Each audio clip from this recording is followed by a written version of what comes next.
Então vamos lá. A principal pergunta que a galera fica é: a varíola voltou? O que que você precisa saber sobre isso, tá? Então, a gente sabe que o vírus da varíola é um vírus que ele teve presente na humanidade aí por séculos, por eras, basicamente, desde o início da história humana a gente já tem conhecimento sobre a varíola, é uma das doenças mais antigas que a humanidade conhece, causou várias pandemias ao longo da história, mas, por alguma razão, que a gente já sabe qual é, que é a vacina, ela foi erradicada ali na década de 80.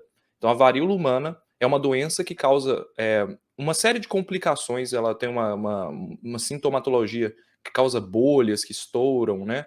Essas bolhas enchem de pus, estouram, é bastante problemática a doença, dá febre alta, pode matar, tem uma letalidade muito alta, mas felizmente essa doença foi erradicada por uma vacina na década de 80.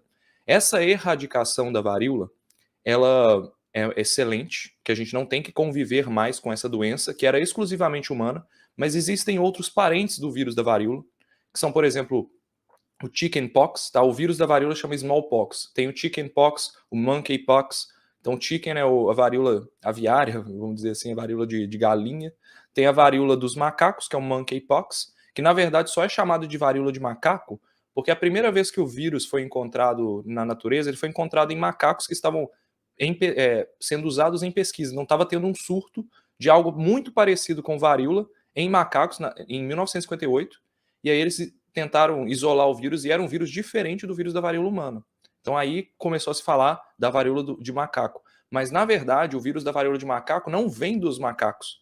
Ele vem de roedores africanos, principalmente tem um gambazinho, tem cães das pradarias também são hospedeiros, tem um ratinho que é bem comum na África, tá? No centro africano ali. E são eles que são os prováveis hospedeiros na natureza, não são os macacos. Os macacos, assim como nós, adoecem, têm a doença e acabam morrendo pela doença. Eles não são hospedeiros naturais do vírus, tá? Então esses ratinhos aí são os hospedeiros. Então essa varíola, ela foi identificada em macacos em 1958 e em 1970 que ela foi causar casos em humanos.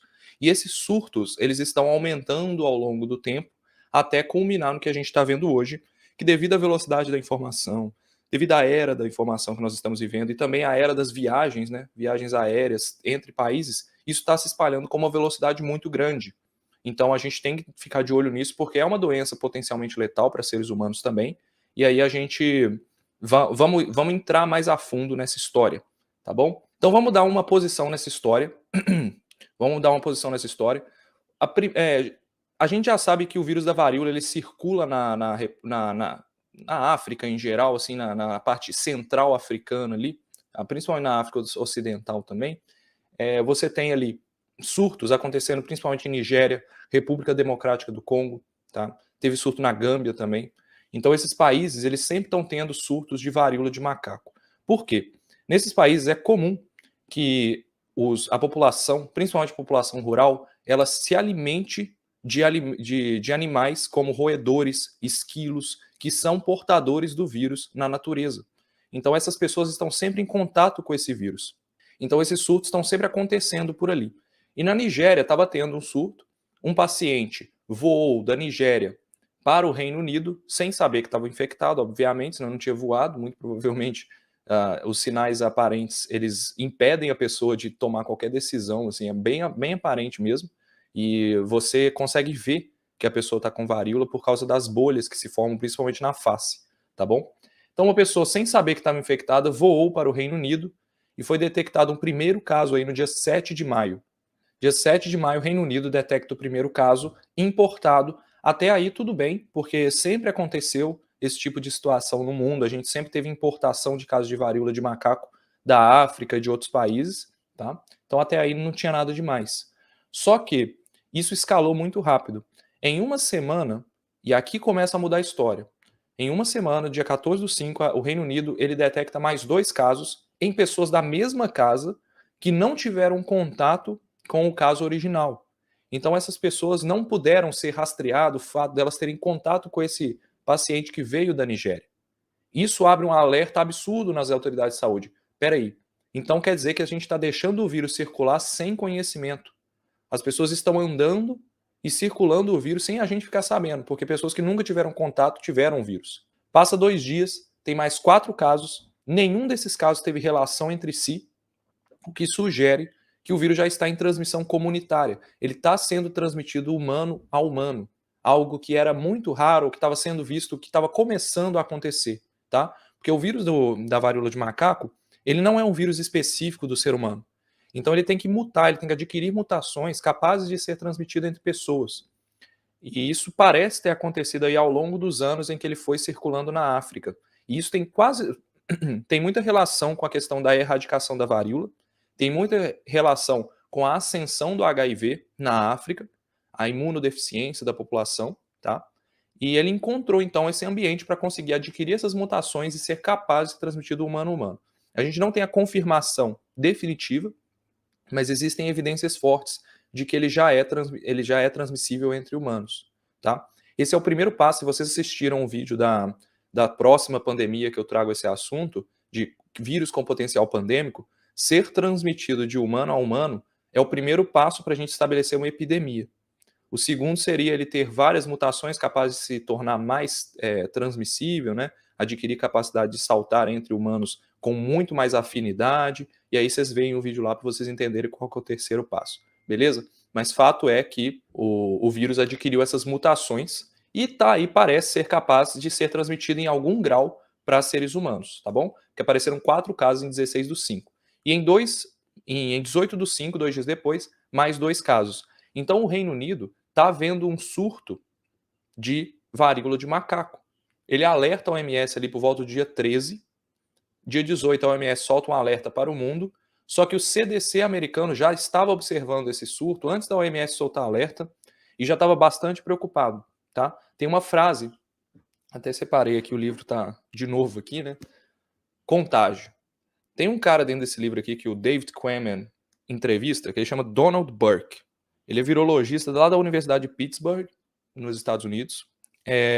E nesse livro, ele fala que a gente deveria começar a olhar para o que a gente está fazendo, os saltos vão ser cada vez mais frequentes.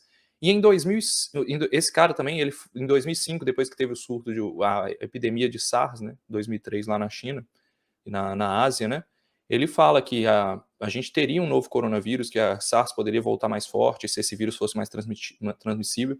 E em 2010, teve um surto de varíola de macaco no Reino Unido, foi 2008, e teve em outros países. Ele estava escalando na África Central, nos países da África Central ali, em 2010, e ele fala que estava muito preocupado com essa questão da varíola de macaco, porque, ao que tudo indicava, o vírus já era capaz de ser transmitido humano a humano. Então era uma questão de tempo até ele escalar e ser transmitido a nível mundial. Então a gente conseguiu gerar as condições para isso, e aí a gente tem esse vírus circulando, principalmente na Europa ali agora, e agora espalhou. O CDC estava preocupado com isso, espalhou para os Estados Unidos, tem caso no Canadá já detectado.